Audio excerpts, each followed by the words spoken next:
L'objectif numéro 2, la découverte de l'acquéreur. Alors en premier lieu, une fois que vous êtes bien installé avec vos prospects, vos clients, ce que j'aimerais que vous abordiez, c'est en premier lieu savoir s'ils ont déjà fait appel à une agence immobilière. S'ils savent en quoi consiste le rôle d'un agent immobilier. Ça, c'est pas mal tout simplement parce que vous avez des gens qui vont passer par une agence parce qu'ils n'ont pas le choix. Parce que cette agence a un bien qu'ils souhaitent absolument visiter et c'est pour ça qu'ils font appel à vous.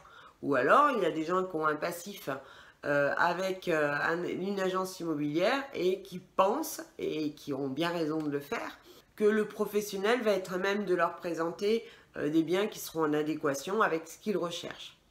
Donc, idéalement, c'est vraiment de leur expliquer en quoi consiste votre profession, que vous êtes là pour, en premier lieu, vous fondre en eux. Alors, les gens ont tendance à être assez surpris et perplexes, mais expliquez-leur qu'en fait, lorsque vous allez visiter un bien ou rentrer une affaire, eh bien, automatiquement, parce que vous avez su les comprendre, parce que vous avez su les entendre et aussi les écouter, bien évidemment, vous êtes à même de déceler quel sera le bien qui pourra accueillir leur lendemain. Donc le fait d'aborder ce thème-là va les rassurer et va leur donner la compréhension de pourquoi ils vont indirectement vous payer très cher. Donc une fois que vous avez abordé le thème de l'agent immobilier, ce que je vous propose, c'est déjà de faire le point avec eux sur ce qu'ils ont déjà visité. Alors, pour ceux qui ont déjà visité des biens, demandez-leur s'il y a un bien ou un ou plusieurs biens qui ont retenu leur attention. Si c'est le cas, vous allez voir dans les yeux. Pourquoi j'insiste sur ce thème-là? Tout simplement parce que j'ai eu pour expérience de rencontrer des gens qui ont déjà rencontré la maison de leur rêve, mais qui souhaitent, pour se conforter dans leur choix, encore et encore visiter pour avoir des éléments de comparaison et pour surtout avoir des éléments qui vont conforter leur choix sur la maison qui a arrêté leur attention. Donc il est bien en premier lieu de déterminer ça de façon à que vous ne partiez pas en visite pour les conforter sur l'achat d'un autre bien. Donc si c'est le cas, demandez-leur pourquoi tout simplement ils n'ont pas encore fait le pas, pourquoi ils n'ont pas entrepris des démarches pour l'acquisition de cette maison. Alors il va y avoir plusieurs explications. La première, on n'en a pas vu assez. Donc si vous indique ça, tout simplement vous demandez pourquoi vous en avez visité combien. Si c'est deux, eh oui, mais si c'est la maison de vos rêves, vous savez, ce n'est pas la quantité, mais c'est la qualité qui primera.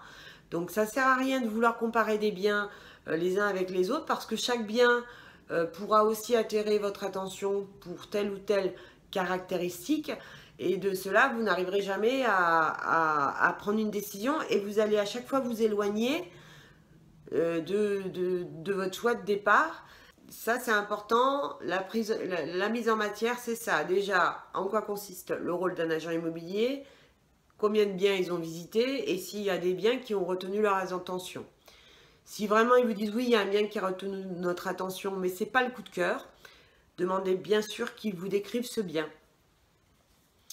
Si vous avez un bien qui correspond aux mêmes critères, au même secteur, etc., n'hésitez pas à leur en parler en disant écoutez, si vous avez besoin d'un élément de comparaison, on pourra éventuellement envisager la visite d'un bien qui se trouve à tel endroit et vous allez donc reprendre les caractéristiques de recherche de leur bien. Donc ça, c'est vraiment au départ la mise en matière. Mais ce qui est important de connaître déjà au départ, c'est de savoir essayer de déterminer leur phase de démarche pour l'acquisition d'un bien. Donc s'ils sont en phase d'information, bien leur parler de votre secteur, leur dire que voilà, alors là vous allez devoir en premier lieu aborder le budget. Alors c'est pas le thème que j'aime aborder en premier lieu, mais c'est ce qui va vous permettre, vous, de déterminer quels sont les biens qui vont pouvoir être en adéquation avec le budget qu'ils allouent à ce projet. Donc s'ils ont des enfants, intéressez-vous à la famille, intéressez-vous surtout au pourquoi de vouloir faire l'acquisition d'un autre bien. Alors soit parce que ce bien qui est souhaité demandera moins d'entretien parce que là actuellement ils vendent une propriété qui est trop grande pour eux. La famille s'est envolée, donc ils se retrouvent à 2 et 80% du temps et 20% du temps ils sont à 10.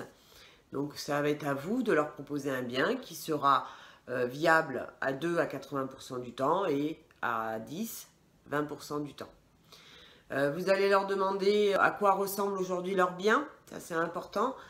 Qu'est-ce qui est rédhibitoire pour eux, qu'est-ce qu'ils ne veulent plus, qu'est-ce qu'ils aimeraient.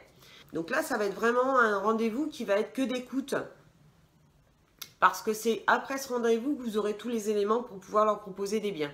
Ou du moins en fin de rendez-vous, où là, vous pourrez leur parler de biens. De toute façon, quand ils vont vous parler, vous allez avoir dans l'esprit plusieurs biens qui vont pouvoir être sélectionnés lors d'une visite, lors d'une première visite avec eux, puisque là, on est en découverte acquéreur. Donc, une fois que vous avez les critères, donc le secteur, de valider, les critères de recherche, le nombre de chambres, les volumes, l'espace de vie, si c'est des gens qui ont beaucoup de mobilier, attention aux espaces de vie, ils veulent des pans de murs assez conséquents. S'ils veulent un grand terrain, tout simplement parce que ils ont des animaux ou ils ne veulent pas de voisinage proche. Vous allez avoir tous ces critères-là. Essayez aussi, donc vous êtes dans le questionnement à chaque fois et vous les laissez bien parler.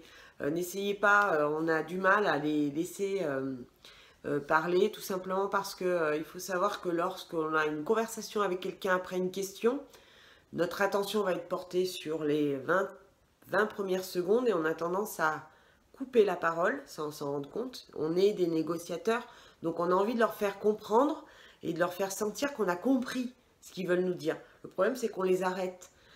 Et en général, c'est les 20 dernières secondes où là, ils vont ils vont vous donner le plus d'informations. Donc n'hésitez pas à laisser des blancs, à les laisser réfléchir, ce qui va vous permettre vous aussi de regarder les deux personnes. Il est évident qu'en rendez-vous, il faut que vous ayez les deux. C'est pas que monsieur parce que madame travaille ou vice-versa. Il vous faut les deux. Expliquez pourquoi, tout simplement parce que vous avez besoin de comprendre les besoins et les désirs de chacun. Tout comme la première visite, mais on va le revoir tout à l'heure, il est évident que vous avez besoin des deux personnes pour pouvoir cerner un maximum leurs besoins et leurs demandes. Donc une fois que vous avez eu tous ces éléments-là, si madame a tendance à moins parler, vous savez que c'est la pièce maîtresse du couple, surtout dans l'habitation, donc faites attention à cette personne. Souvent la personne qui va être en retrait, qui va laisser parler l'autre, est souvent le décisionnaire, ou est souvent la personne qui vous analyse vous aussi. Donc regardez bien les deux, s'il y en a un qui parle en premier lieu, laissez-le parler, et après, donnez donc bien sûr la main à la personne qui a tendance à se mettre en retrait en lui demandant de vous décrire le bien qu'ils imaginent. Alors, on va revoir le côté masculin et le côté féminin. En général, la personne masculine va être plus portée sur l'extérieur d'un bien, sur l'exposition, sur la situation d'un bien, et la jante féminine plutôt sur l'intérieur du bien. C'est dans nos gènes, hein, la dame donc s'occupait du nid et monsieur s'occupait de l'alimentation de l'extérieur, donc il est plus porté sur l'extérieur. Alors c'est pas une règle générale, mais attention, en général ça s'applique souvent. Lorsque vous êtes en visite, vous verrez souvent monsieur rester dehors et madame avoir envie de rentrer. Donc c'est dans nos gènes, on est comme ça. Donc voilà, donc on va le respecter, on va le regarder. On est vraiment en phase de découverte, donc on découvre les deux personnes. Essayez aussi de savoir si, bien évidemment, ils ont visité plusieurs biens, pourquoi ils n'arrivent pas à se décider, si ça a été une démarche qui a été faite avec des coupures. C'est souvent le cas dans une résidence secondaire. Attention, la résidence secondaire, c'est un achat moins compulsif. C'est un besoin qu'on n'a pas forcément. On a une envie, mais on n'a pas un besoin forcé. N'hésitez pas aussi de jouer votre rôle de conseil en immobilier, parce que c'est peut-être aussi la première fois qu'ils rencontrent un agent immobilier. Donc demandez-leur, si c'est pour une résidence secondaire, combien de fois ils vont venir à l'année dans cette résidence. Parce qu'une maison secondaire coûte de l'argent, est un investissement déjà de départ, mais en plus d'entretien. C'est-à-dire que vous allez avoir une taxe foncière, une taxe d'habitation, des frais d'EDF, des frais d'eau, doublés. Donc c'est important que si la personne vous dit c'est pour venir 2 fois dans l'année, devoir de conseil en premier lieu, proposez-leur plutôt de profiter des gîtes, de réserver à l'avance, et même si ça a un coût important, de toute façon ce sera vite amorti par rapport à l'acquisition d'une résidence secondaire qui risque d'être abandonnée parce que trop peu occupée, qui risque de s'abîmer et qui risque d'être un investissement à perte. Et c'est pas le but, et surtout qu'une résidence secondaire est un investissement à perte, on le sait. À moins que vous soyez dans une région où le locatif saisonnier est important, et là, à ce moment-là, vous allez pouvoir aborder ce sujet-là avec vos clients en leur disant, voilà, le temps où vous n'êtes pas dans la maison, il est possible de proposer à la location, lors des périodes estivales, votre maison, ce qui vous permettra d'amortir le coût et les frais d'entretien de la maison.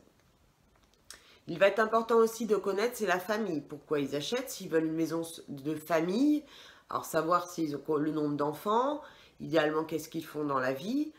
Si c'est des enseignants, on sait qu'ils seront plus à même de venir régulièrement dans la maison familiale que des personnes qui travaillent dans le privé et qui n'auront que 5 semaines de vacances annuelles. Essayez de savoir s'ils sont à 1200 km du lieu où ils veulent s'installer. Il est évident que la maison sera peu occupée, donc nécessitera peut-être moins d'espace de nuit que ce qui est demandé au départ, c'est-à-dire des maisons de 5-6 chambres. Il faut savoir que c'est assez rare, donc essayez un maximum du désir de monsieur et madame de plutôt vous rapprocher des besoins. Lorsque vous avez des personnes qui demandent 4-5 chambres parce qu'ils ont 3 enfants et des petits-enfants, intéressez-vous à leurs enfants et aux petits-enfants, l'âge. S'ils arrivent à 12-13 ans, il est évident qu'à partir de 14-15 ans, les petits-enfants viendront moins chez papy et mamie. Essayez de savoir aussi, évidemment, on va arriver sur le nerf de la guerre, le budget. Comment ils vont financer ce bien? S'ils font appel à un prêt bancaire, s'ils ont déjà rencontré leur conseiller pour cette démarche-là, s'ils ont un apport personnel, si c'est lors d'une succession, si c'est tout simplement ils ont vendu leur bien ou un bien et ils souhaitent investir dans l'immobilier. Donc ce rendez-vous est très important, il va durer entre une demi-heure et 1 heure. Essayez vraiment de parler aussi de vous pour qu'ils puissent aussi vous découvrir. C'est vraiment un lieu et un moment que pour que vous fassiez connaissance ensemble. Et après, alors soit vous partez directement en visite, ou alors soit vous leur proposez bien évidemment un autre rendez-vous que vous allez leur proposer pour la visite de 3 biens, et ces biens vont être complètement différents. Idéalement, la première visite, on va le voir dans le thème suivant, il faut que les biens soient différents de façon à que vous puissiez connaître à 80% vos acquéreurs. Donc rendez-vous important, prenez du temps, s'ils ont des objections, essayez de connaître aussi les éléments rédhibitoires, savoir pourquoi c'est rédhibitoire. Bon, si c'est un bordure de route et qu'ils veulent être au calme, il est évident que ça va être compliqué de leur faire changer d'avis. Après, il y a parfois des éléments qui sont rédhibitoires. Par exemple, à un lieu, ils ne veulent absolument pas aller parce qu'ils ont un mauvais souvenir. Ça, vous pourrez y pallier en leur demandant si demain je vous emmène à la Baume, par exemple, c'est la maison de votre vie, qu'est-ce qu'on fait? On n'y va pas, on n'achète pas parce que c'est la Baume, ou peut-être que la Baume aura une autre image pour vous, parce que ce sera le lieu avant toute chose et non l'endroit que vous aurez choisi.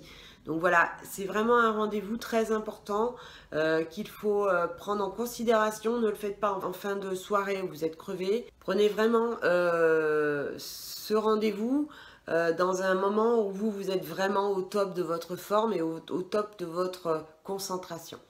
Voilà, objectif 2, donc c'était la découverte acquéreur.